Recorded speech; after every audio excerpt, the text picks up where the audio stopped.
Welcome to the metagame.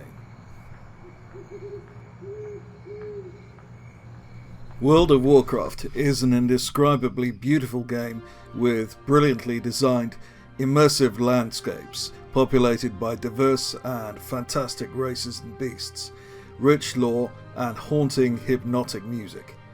It is also the focus of often terribly repetitive gameplay that restricts individual choice, creativity, and often just feels like work, and is increasingly the focus of sleazy and manipulative psychological techniques designed to fleece players through increasingly dubious microtransactions.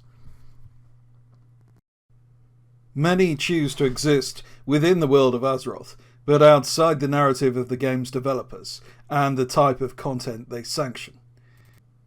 These groups comprise several different factions, such as the exploration community, who try to break out of Azeroth's boundaries into weird and mysterious zones that players were never meant to see, half-formed worlds of incomplete majesty.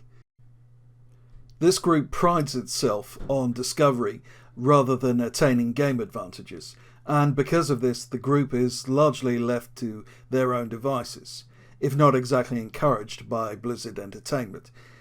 Nonetheless, expert explorers have developed some of the most powerful exploitative techniques known, perhaps because this pure, selfless approach makes it easier for them to trust each other.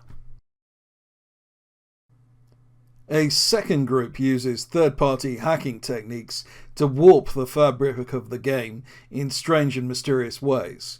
This group, by contrast, has almost no limitations ethically or practically concerning the power of their techniques, and from the perspective of Blizzard Entertainment are probably the most dangerous group listed here.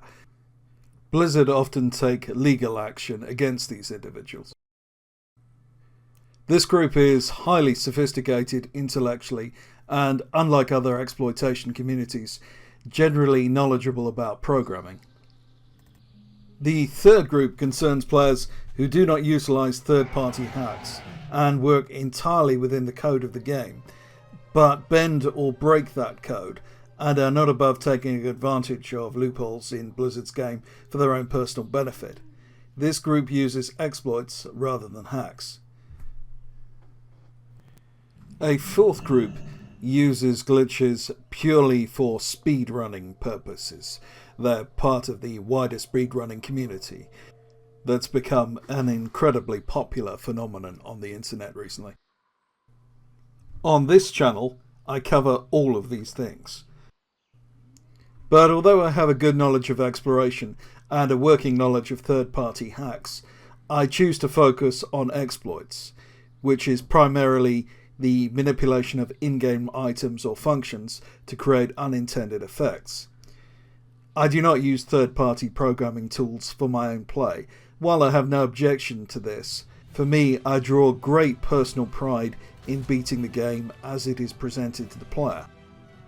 In the exploit community, we pursue methods to create overpowered damage, level through Azeroth at breakneck speed, or make tons of gold, and pursue Azeroth's own elixir of wealth, duplication methods or dupes where items of value are created en masse instantaneously, or sometimes we just do random weird stuff for fun. Now, despite the undoubted power of game advantages that exploiters can acquire, and some have actually acquired significant real-world fortunes, the real prize for me has always been the journey through this dark, weird, marvellous universe of forgotten and unintended code, communing with and even controlling the gargantuan ghost in the machine that even the game's developers seem to understand little. The Azeroth we inhabit is literally 1,000 times larger than that inhabited by normal players. You see, the way Blizzard work is that every update to their game covers only the tiniest fraction of current content. And for me that's not the case, because it's the older game where much of the holes in the code are found.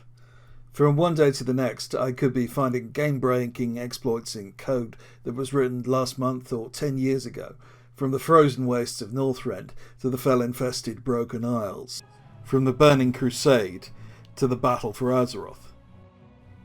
In many ways, the power exploits offer the player are simply the logical extension of the power progression and abilities the player acquires as they level up. Only the exploit community offers the chance to learn abilities unknown to other players, which ultimately can allow the player to one-shot the toughest raid bosses, print gold, or become invulnerable. Now, if none of this interests you, then good luck to you. However, if you are in any way curious, look at the links below and choose your poison. If you choose to join my community, that exists mainly both on this YouTube channel and also on my Patreon, where I work 60 hours a week finding exclusive exploits for members. And welcome to Archvalder's Hacks with Archvalder and his amazing hacks.